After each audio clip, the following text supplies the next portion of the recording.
Thank you everyone for joining us today for the Delaware Contemporaries on Art. We are here today with Bohyun, who is one of our key anchor artists in our fall-winter 2022 season, which is Through a Glass Darkly.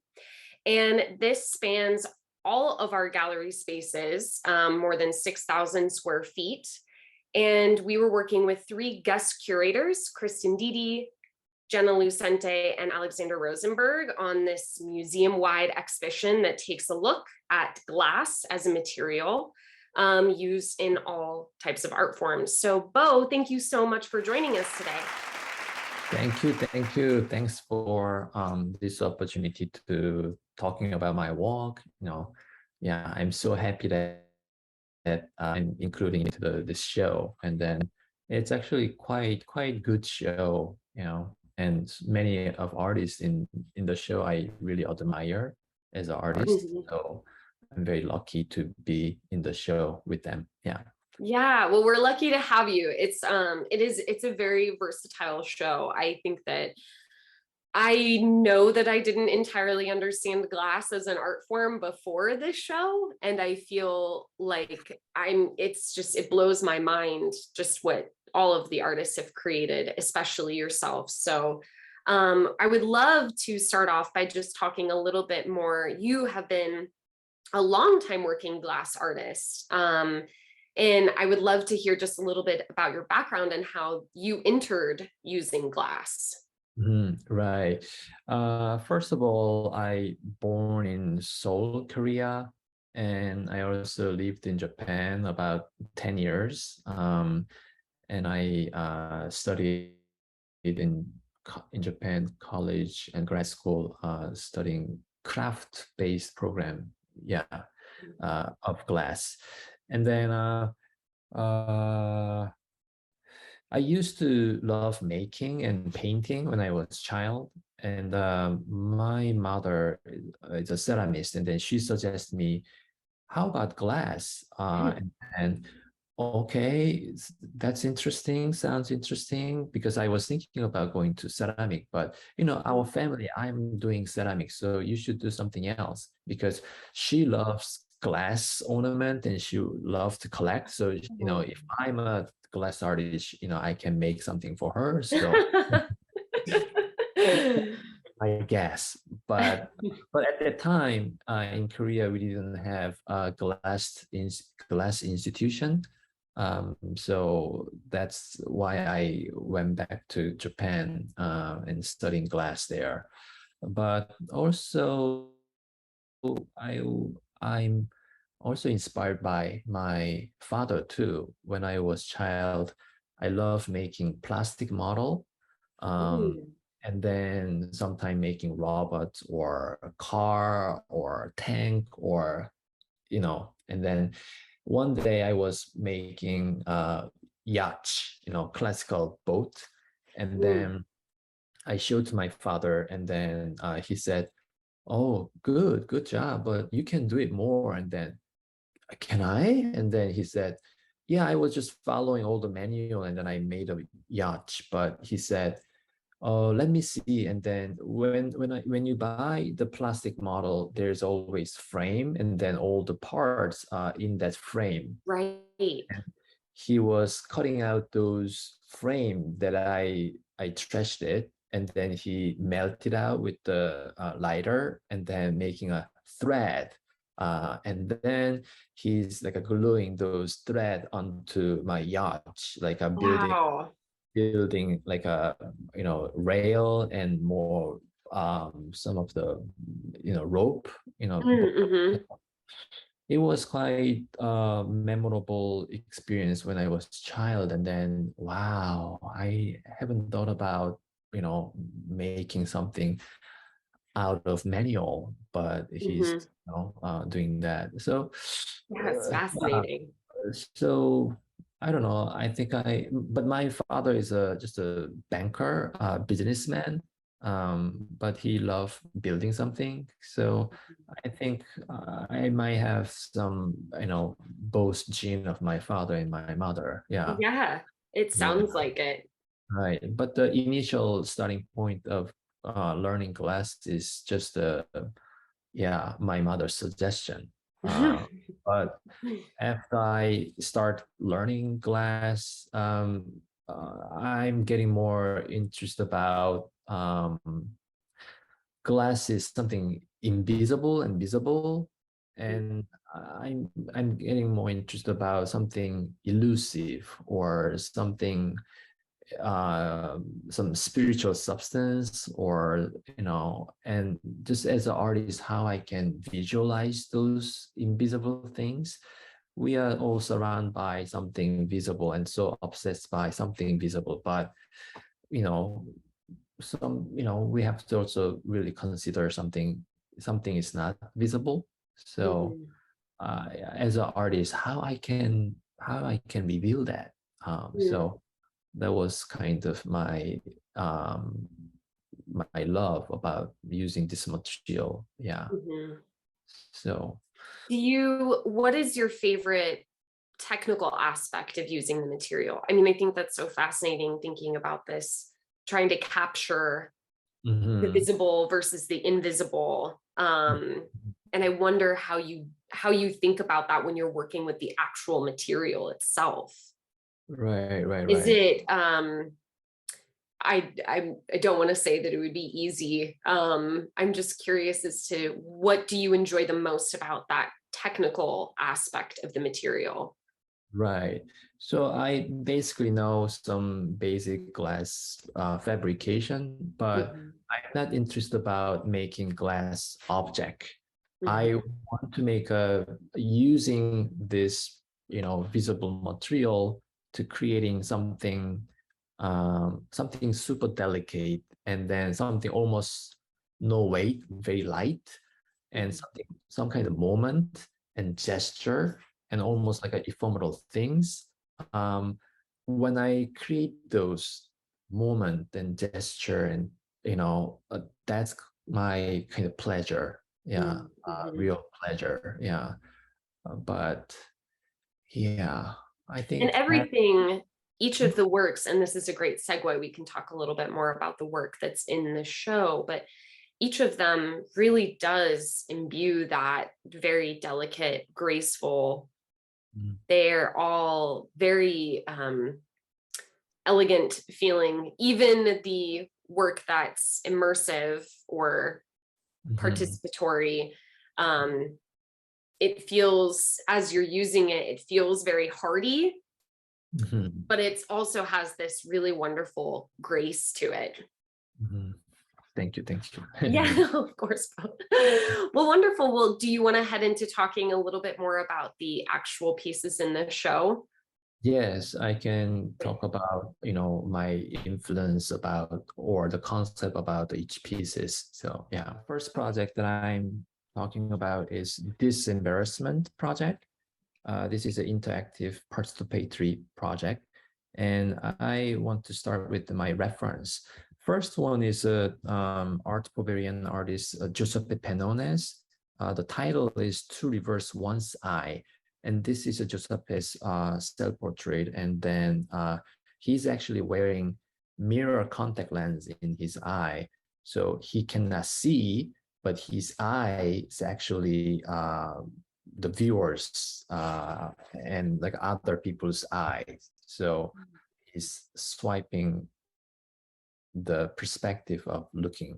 And another reference is this is the Bible in Galatian. Each one should test his own action, then he can take pride in himself without comparing himself to somebody else. So taking pride is usually, you know, I can do something better, or I achieve something compared to other people, and I'm proud of it. But taking pride in yourself, without comparing other people, it's wow, how can you do that?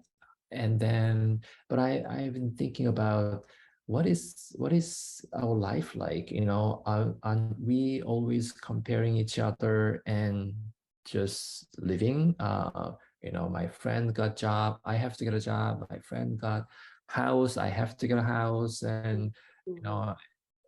know, so always we kind of comparing each other, and then just without knowing self, and then getting old, and then it's just what is life like. So Mhm.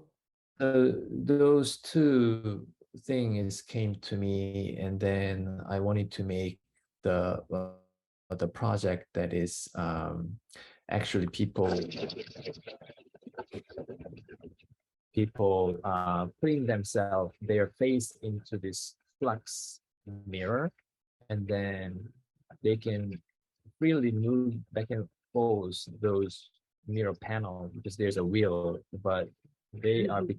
losing their sense of distance with others and self. So it's a flux mirror, infinity room. But yeah, that's the idea behind this project. Yeah. And then the mirror armor is this piece is a drawing, and I wanted to like trap myself into the mirror. When I was child, I'm still, I like to looking at mirror by myself, and then that means like I'm checking how I looks to others, or am I good or not, always falling into oblivion or narcissism. Mhm. um, but when I thinking about the armor is something like a very strong protect yourself, but because of the oblivion, I'm kind of using my illusion to making an armor. So using mirror, uh, I'm just fully naked, but using the mirror reflection, I'm actually making kind of censored images. So when we're looking at the censored image on the left, it's hard to see. But how can I make that in real using the mirror reflection? So that was the kind of idea. And then on the right, it is a type of the darts, but it is plastic, not a cork, and it's already hole is there. And then when you throw some safety, the plastic darts, it is always going into the hole. So my suit is illusional armor, but it's a very vulnerable and very weak, very fragile. So that was some idea behind, and then I scanned myself 360, and then scan it digitally, and then using CAD to build the armor into it. I have a good friend, Emily Colber. She helped designing this, and then we cut it out first paper form, and then fitting onto my body, and then adjust a little bit, and then finally we cutting out with the plexiglass, and then fabricate it, and then make a video piece. Mhm. So that's it's showing in large screen at the Delaware Contemporary, and Mhm. then right next to it, there is some small model that is actually I shrink it like a 3 times smaller than actual. Those are made out of stainless steel, mirror stainless steel. Mhm. So I want to kind of confuse this dimension of self, and so that's why I wanted to show something. Video is like a close up, zoom in, zoom out, zoom in, and the piece is a slightly smaller scale. So, and next piece is music drawing. It is my recent project that I'm collaborating with a musician. I met Ross Walter. He's a professor in music department at VCU, and he's teaching classical music and using brass instrument. So we record two ensembles, trombone players music, each recording coming out from the speaker. On the top of the speaker, there's a latex membrane, and in the middle, there's a mirror, and then I have some laser into it. So when people come and then push the button on the left side, this is actually Ross Walter, and when he pushed the button, those two recorded players' music is coming out from the speaker, and then the laser is activated, and then on the beyond there is some laser pattern that is capturing the sound vibration. So this is the piece that we want to display if somebody who haven't chance to see the performance. So so this is the actual performance that we are working on right now. I build many variations, but setting up a ring onto the bell of the instrument, and then set up laser, and we also use a hazer machine in the space, and the people can track which light is coming out, which instrument, and then the audience is in the middle, and then the 12 player is surrounding in this audience, and then there's a screen on the stage. Usually the performers, musician is on the stage, but we want to kind of convert that audience will be in the middle, and then the player is actually outside, so that audience can hear surrounding sound. And then yeah, we have some clips of video of the performance.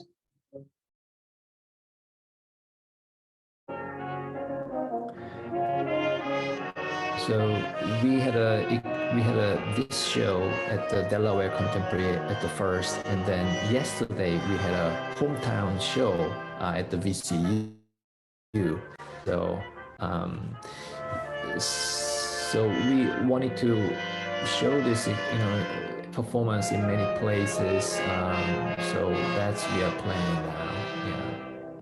That's so great to know that. I mean, that was going to be one of my questions. Well, first off, for anybody who didn't have the honor to see the presentation that happened at the Delaware Contemporary, was really outstanding. And I'm so happy to hear that you were able to do it at VCU as well. Right. It's really great. Yeah, the music students are only, playing music, but they are so interested with the laser. So they are happy. And then me and Ross is also very happy about, wow, we haven't seen this kind of things. And then it's so excited. So yeah, that's happy. really wonderful. Yeah. Well, that is also a good segue into my next question, was kind of, what are you working on in the future? Obviously, the next iteration of sound drawing, which is wonderful. Is there anything else you're looking forward to? Right now, we want to show this performance as many as possible. So we're writing some, we're making some good documents of video and the letter to, showing around this to many places.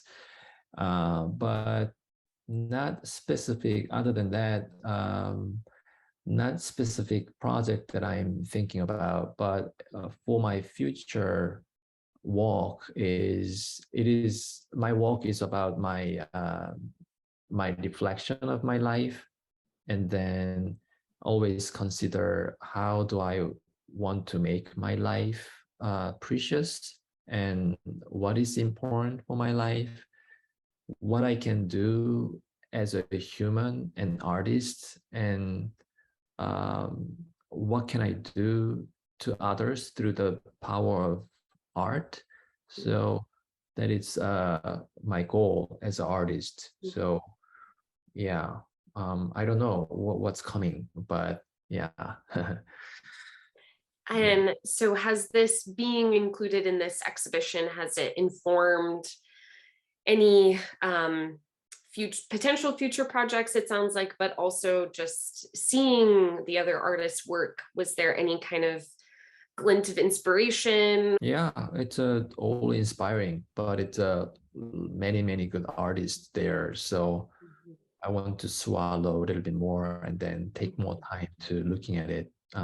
Yeah, Yeah, but, but I'm wonderful. not only looking at the glass artists, looking at a little bit more broad and music and other things. So yeah, starting from the glass, but I want to expand my boundary.